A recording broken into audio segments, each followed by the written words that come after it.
फिर उसके बाद राजा ने उन तीनों दरबारियों को बोला कि उस बूढ़े किसान ने मेरे 3 प्रश्नों के उत्तर दिए थे, उसमें गहन रहस्य छुपा हुआ था।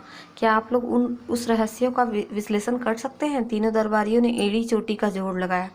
फिर राजा ने कहा कि आपको मैं 1 महीने का समय देता हूँ और आप उस रहस्य को जानकर आएँ। अगर समाधान नहीं कर पाएंगे तो आप लोगों की जगह किसी और को नियुक्त कर दूंगा। फिर ये तीनों दरबारी जो हैं ये डर गए और सोचने लगे कि कैसे राजा के प्रश्नों का उत्तर दिया जाए। फिर दिन पर दिन बीतता गया। इन तीनों को अपने प्रश्न उसके रहस्य का पता नहीं चला, उत्तर के रहस्य का पता नहीं चला। फिर ये लोग जब एक दिन शेष रह गया तो वे क्या किए कि उस बूढ़े किसान के पास चले गए और उसके बाद इसे उत्तर जानने का निश्चय किया।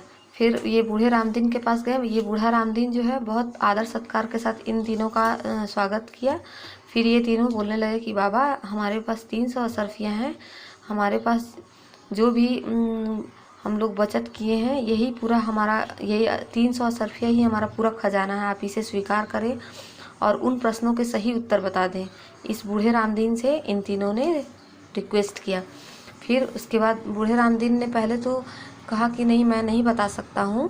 फिर इन्होंने कहा कि हमारे छोटे छोटे बाल बच्चे हैं महाराज, हमारे पद से हमें निष्कासित कर देंगे, तो हमारे बाल बच्चे कहाँ जाएंगे? ऐसा कहकर बूढ़े रामदीन को इन्होंने अपनी बातों में ले आए। बूढ़ा रामदीन तैयार हो गया। फिर उसके बाद उसने 300 अशर्फी अपने कोट के जेब में डाल दी। फिर रामदीन ने उत्तर बताना शुरू किया। राजा के पहले प्रश्न का उत्तर था, युवावस्था में मेरी शादी हो गई थी और मेरे 2 बच्चे भी थे, किंतु भगवान को मेरा यह सुख मंजूर नहीं था और उसने उन तीनों को ही इस संसार से उठा लिया।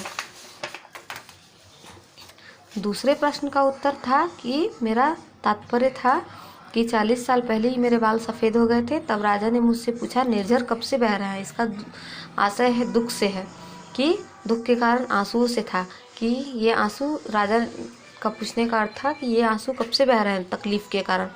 और अंत में 3 हंसों से तात्पर्य है कि आप तीनों से था कि मुझसे इस बातचीत का अर्थ समझने आए हैं। जैसा मैंने राजा को वचन दिया था, मैंने इन साधारण सी बातों को बताकर आपसे 300 अशर्फियाँ वसूल कर ली हैं।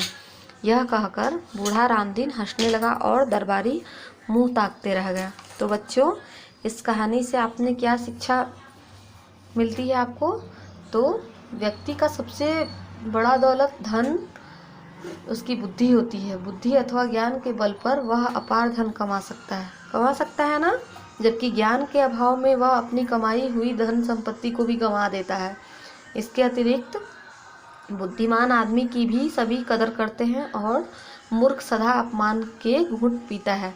इसलिए तुमको ज्ञान का महत्व समझना चाहिए तथा अपने ज्ञान के विस्तार एवं व्यवहार को निखारने के लिए सदैव प्रयास करते रहना चाहिए। ज्ञान वृद्धि का सबसे श्रेष्ठ साधन विद्या अध्ययन है, अतः विद्या अध्ययन की आदत डालो।